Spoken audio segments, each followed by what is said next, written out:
What's up, everybody, and thanks for tuning in to another video. I'm Rich Wilson, founder and filmmaker at Vibe Media, where we help your brand build to an influencer-level online presence using filmmaking tools and tips to tell your story. Now, today we have another movie challenge reaction episode where we have challenged each other on watching movies that we may not necessarily be familiar with, and today we talk about Dana's pick, the movie Mandy.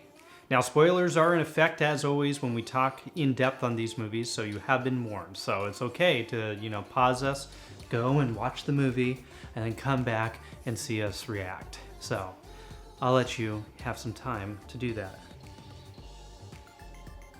Okay, time's up. We're gonna get on with the episode. Hey everybody, welcome to Vibe Check, the video podcast for filmmakers and film enthusiasts. And welcome.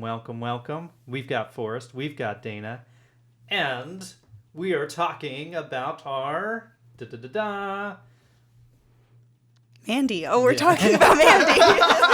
She was not ready. Hello. Yes. Guys, it's early, okay? Yes, that's right. Well, we are talking about Mandy, the movie Mandy, because it's another round of our movie challenges. Dana challenged us to watch Mandy. And I bet it was a challenge to try and watch it. My goodness. And then also coming up, also next month, episodes, we will talk about some of the other ones that we challenged. So, Forrest, you challenged us to watch... I believe Time Code. Time Code, yeah. I'm going to have you guys watch Time Code, another one that I was introduced to in film school. It's not really a staple in film school, but it is something that I learned about there. So right, and I have challenged you guys to watch the Steven Spielberg directorial debut, feature-length debut, Duel. Mm-hmm. Which I have seen before, but I'll be excited to rewatch it. And then Dana, I'm sure you probably have not seen it.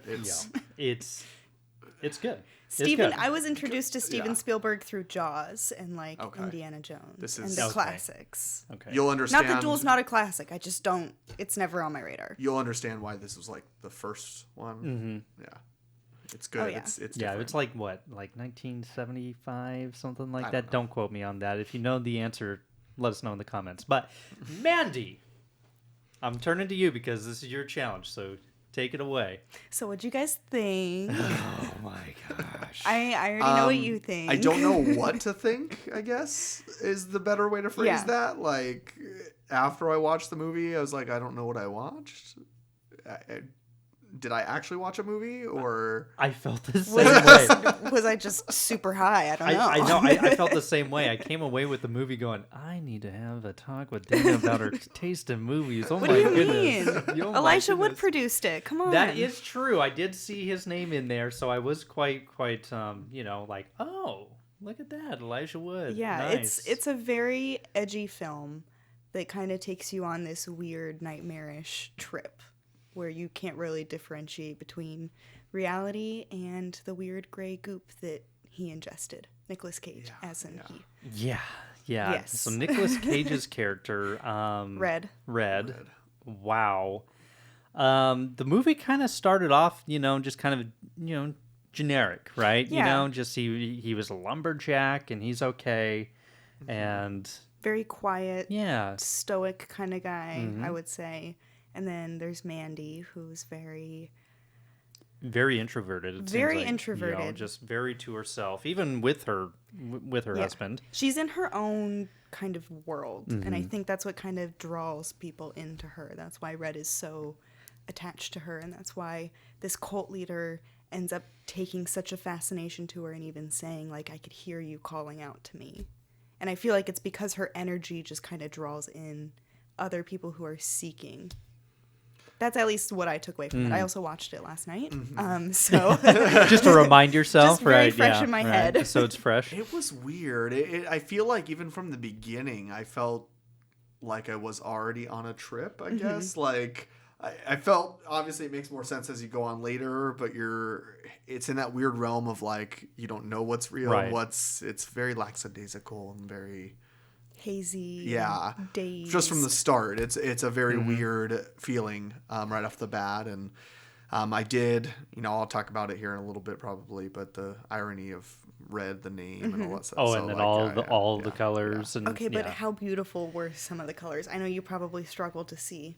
No, I can see the colors. They may not have been the same colors that you guys would see. There's a lot of green. There is a lot of green. There is a lot of red. Definitely, yeah. It's visually striking for sure. Mixed with a haze in it, which is odd because it is vivid, but it's also very like you can't see a lot because it's super dark and super. And you're just like. You just have to kind of create what you think's happening in your head. It's jarring. It's almost going back and forth from like having something that's so well lit and bright to then like you can't really see anything. So you're like, oh wait, whoa, where'd everything go? I think that was a weird thing for me, just as a visual person and as a cinematographer. It's good, but different to have a movie that doesn't show you everything the whole time. Yeah, I'm definitely interested to see exactly what the meaning behind some of the colors in some of the scenes, because some of it was like, totally fine. And then the scene where Mandy is walking to work and all of it was red. And you have the car coming by and you've got the cult leader just happened to wake up from a nap and see her. And then everything was in slow motion. Yes. Yep. Yep, that's what happened. That's what happened. That's right, Richard. No, I think personally for me, one of my favorite scenes was when he has Mandy and she's tripping out and he's just trying to, preach his beliefs to her and get her to accept him. And she just starts laughing. I just love how it almost feels like it should be 3D, but it's not, with like the color tracing of like the blue behind it and everything. And when he talks, it's just dead silent. All you hear is just him. You just hear his voice. And then it starts kind of tripping between her face and his face. And it's just, watching it last night, because I medically got a little recreational with it so I could fully enjoy it. It's okay. The government said I'm allowed to do it. It's fine. Oh, man.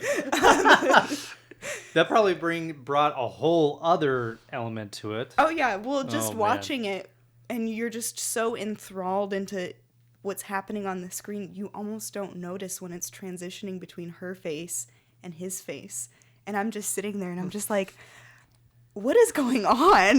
But I feel like that's how it is for everybody, even if you weren't like I'm sure it intensifies it, but it's just was. like the amount of drugs in this movie, Unreal. from like natural like bee sting kind of drug things Right. to the goop to cocaine eye drops. to eye drops to like literally just the whole entire time you feel like you're on something. Yeah. I mean, the chemist is literally standing in pure acid while he's making acid. Well, I want to go back to that that one scene that you mentioned, because I thought that was an incredibly well done scene where she's tripping out. Everything is all echoey and deep and kind of almost sounding demonic until he really starts talking and preaching, and then exactly right, everything just goes silent and all you hear is his voice. And they did it in a way for me that was so subtle that I didn't notice that happening until like halfway through his monologue, and I went, oh, wait a second. Yeah. He's talking normally. He's not talking in that echoey. I was like, that was brilliant. And, and as filmmakers, we're almost kind of trained to like notice that coming a mile away. I didn't even notice it. Did not even notice it at all. Yeah, it's the whole movie, it gave me like a combination of several different directors. Like it gave me a lot of the suspense aspects of like Wes Craven, a lot of the visceral like visuals, gory stuff of like Quentin Tarantino almost at some times, like chainsaws. Oddly enough, like a lot of the American Horror Story, like Ryan Murphy stuff that he does, it kind of gave me some of that vibe as well. So it was weird to see like all those things merging together because they are different styles, but all combining into one style for this movie. Yeah, I agree. For me, I kind of felt the same way, but more so about like specific movies. Like I feel like with the colors, I kind of got like that classic 1970s Suspiria vibe from it, but like the actual horror aspect of it, I mean, where they live is called Crystal Lake, so obviously I'm gonna get Friday the 13th vibes just automatically from that. But then also you think about like the old sci-fi 70s trope where it's like those vivid colors and like that cool font that's like almost like medieval, and it just there's a lot of like Very intergalactic, psychedelic. yeah. So I feel like this director just kind of blended a lot of his favorite things and boiled it down to a very simple like vengeful story, you know, because I mean at the point of like the story, it's all about just seeking vengeance on John the people Wick, who but instead of a dog, it's his wife. it's Mandy. Which honestly, when I originally saw the trailer, I thought it was going to be like, okay, this guy kidnaps her, he's trying to get her to be brainwashed, and Nicolas Cage's Red is going to go save her. I did not expect them to, spoiler alert, we're talking about the movie, so if you're already halfway through this podcast and you haven't watched it, well, that's on you. They burn her alive in front of him. And that's not even halfway through the movie. That's like 15, 20 minutes. Yeah, it's 15, 20 minutes in, but, you know, it's still a big point. Whoa! Yeah. And... All because she laughed. All because she laughed because she was having a bad trip. Yes. I feel like they really kind of create a sense of realism with cults when it comes to stuff like that. You know, like he really had these people like wrapped around his finger. Right. Oh, yeah. Got some Manson vibes. And only because they aren't really aware of everything. They're not in their full state. Yeah, they're all drugged out. They're all... Like the Manson family. Yeah, like, they've no all one been can brainwashed. Really, yeah. To that point where nothing's really real or doesn't have consequences anymore. Like that one chick said, it's all just a beautiful dream, but it's his dream. Yeah. And then let's talk about that psychotic Nicolas Cage smile at the end. Oh my god. The meme in real life, literally like the Nicolas Cage meme in the movie. Yeah, it's... For me, I think this role is very much suited for him, and I think he needs to take more roles like this, where it's like, yeah, you don't really have a lot of lines, and when he does, they're kind of funny, out-of-pocket sayings. You mean a role where Nicolas Cage's life is thrown upside down? Yeah, like National Treasure. Like every movie like he's every ever movie been in. No, I'm talking about how the character is actually written. Yeah. Like as far as like, you're just a crazy guy. You just got to play into it. Yeah. You know? Well, I did find it funny how like the trailer that I watched said, you know, oh, the Nicolas Cage performance of a lifetime. And I watched it. I was like, he only had like 4 or 5 lines in the entire movie. I'm like, oh, he had more than that. Okay, maybe 10. Yeah. Maybe 10. They weren't long lines, but they were lines. No. But that's the other thing about this whole movie. Doesn't really have a lot of dialogue. No, it doesn't. A lot of it is a lot of it is monologue. Yeah. And a lot of it is it kind of gave me a Revenant vibe kind of thing, right? Where Nicolas Cage going through and all of the grunts and the performance of the internal turmoil coming out outwardly. I feel I definitely felt that kind of undertones of like the Revenant, the Leo movie. Amazing movie. But yeah, honestly, I'm not gonna lie, I didn't really like this movie. I'm not surprised. You know, but I didn't hate it either. Yeah, Yes. it's in that weird in between for me Yeah. too. For me, the reason I recommended it is because I kind of wanted to make you guys a little uncomfortable. Oh, I definitely was. This movie is very uncomfortable. Oh, I definitely was. Especially in the complex scene. You succeeded.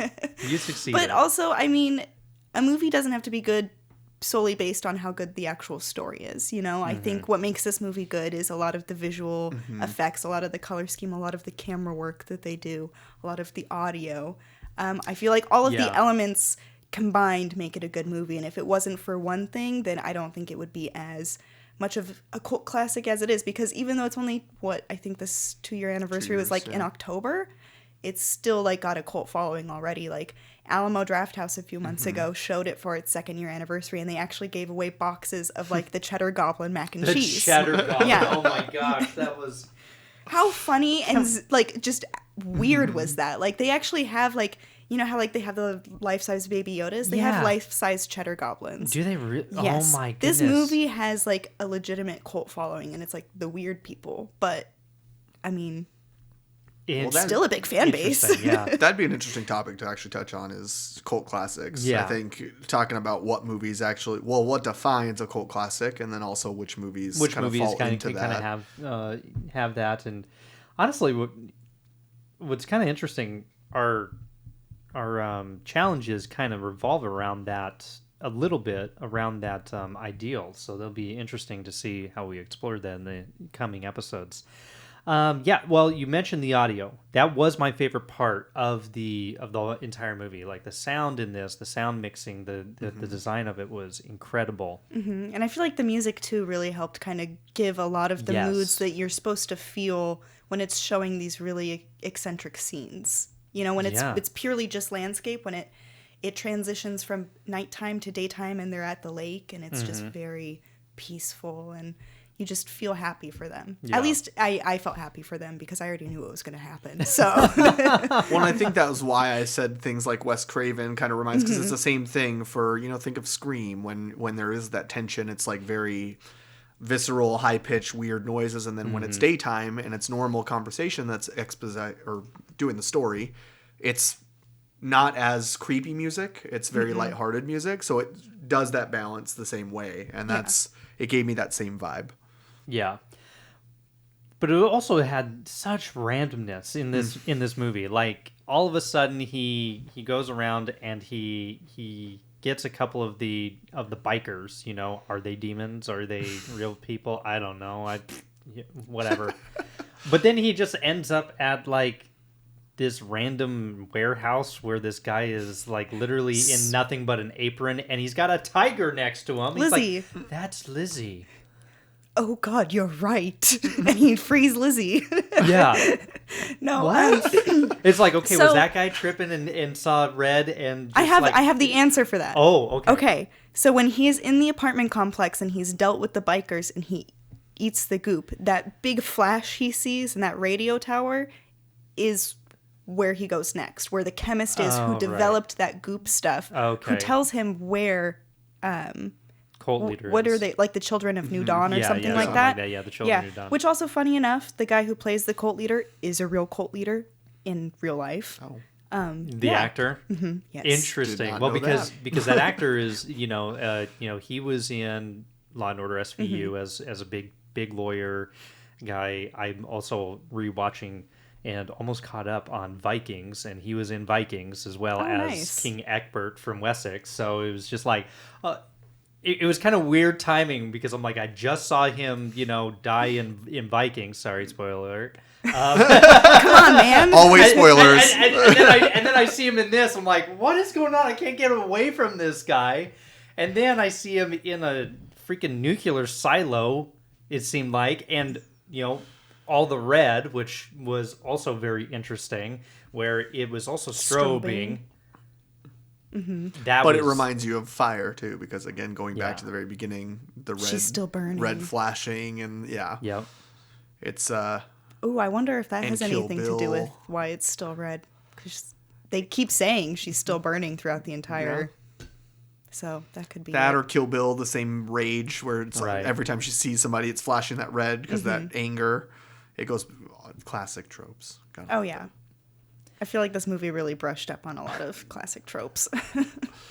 It was an interesting one. I again still don't know what I watched or did I like it? Did I hate it? It's nice to watch something weird every once in a while, and there's something everyone can take away from it. At least for me, like my philosophy behind having you guys watch it is find something you'd all like within it. And you told me, the audio, I like the audio. At least. The audio was fantastic in it. It really brought me into the story, even though I didn't necessarily like it. It's not for everyone. It is a very weird movie. That's why it's a Shudder exclusive. Well, you even said that after you watched it the first time. Yeah, you're like, did I hate that? Did I love it? Like, I don't really know. It made me definitely want to watch something happier before I went to bed. I know. I was like, I'm going to watch Blue's Clues. Maybe. The opposite of red. Guys, clearly, red is my thing. Yes. So I'm going to, pick something. Oh, my goodness. That's funny. Yeah, my wife even, texted me because I watched it here in the studio. And she was, and she was like, oh, you didn't watch it? You watched it without me? I'm like, you would have hated this movie. She's not into those kind of movies. And I'm not necessarily either, but she would have absolutely the entire time, like, why am I watching this? Turn this off. I'm like, no. And imagine the kids walking out while you're watching this movie. Right, exactly. No. The cult way. leader scene? No, Yeah. that would have been so way. bad. Rich would have been so mad at me. It'd be like, great. I did give you guys a warning, though, that... There is a warning if penis you watch. in it. Yes, yeah. Total warning. We pretty much talked about the whole movie, but when he's ranting, he's basically ranting, trying to sleep with Mandy because just that's gross. as most men use cult power for is to just yep. sleep with women. Absolutely. I mean, that Melinda chick even says, he said I was the most sensual lover. Right after she had her head ripped off, or right before. That's an awkward turtle right there, Yeah. just so everybody knows. Oh my goodness. Could you just, I don't even know why she said that, to be honest. No. No idea. So, well, an interesting pick, I think. Yeah, and they're just going to get weirder from here, guys, I'm telling you. Oh no! Please tell me no. Let's have some kind of normalcy. Nah. No. Well, no. I honestly, it definitely gets me out of my comfort zone when it comes to movies that I watch. So I do appreciate that. Thank you. You're welcome. I'm glad I can make you uncomfortable. Sometimes that's all part of art. Sometimes art is uncomfortable. Yes. Oh, yeah. So, good movie choice. Still don't know. I can't even give it even a rating. Is it a 5 out of 10, 2 out of 10, 10 out of 10? Don't even know.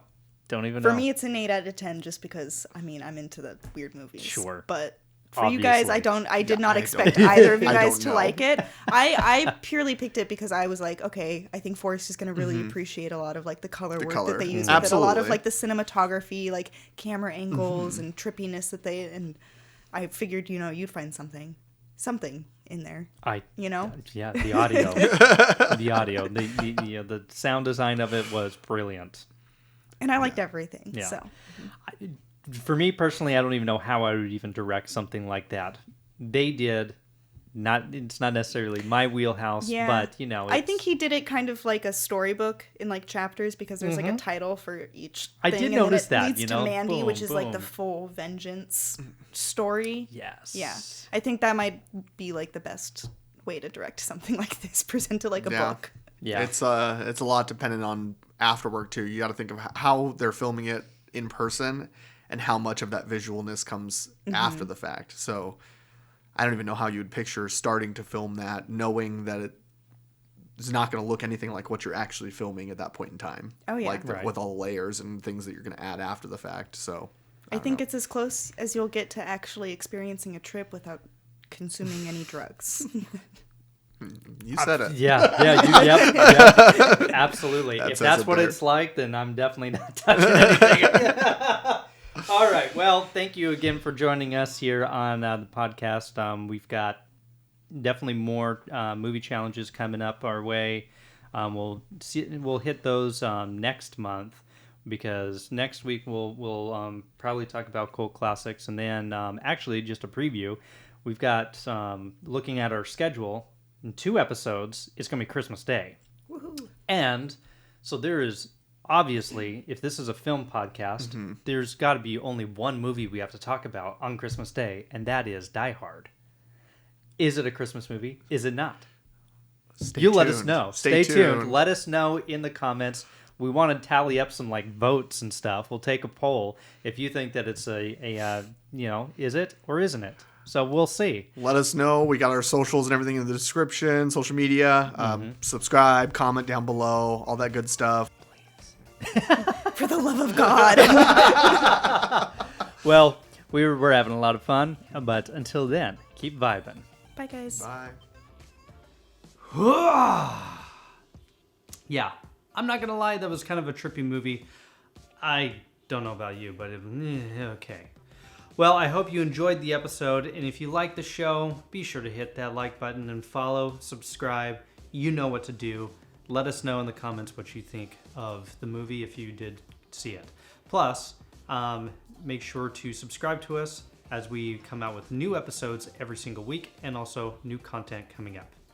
And as a preview of an upcoming episode in a couple of weeks, it will be Christmas. And yes, we do have an episode that will be coming up on that day. And yes, we will be talking Die Hard. Now, leading up to the episode, we want to hear from you and know what you think. Is it a Christmas movie or is it not? Let us know. Go in the comments below. But thanks again for tuning in to the Vibe Media YouTube channel. And as always, keep creating, build your brand, and go out there and tell your story.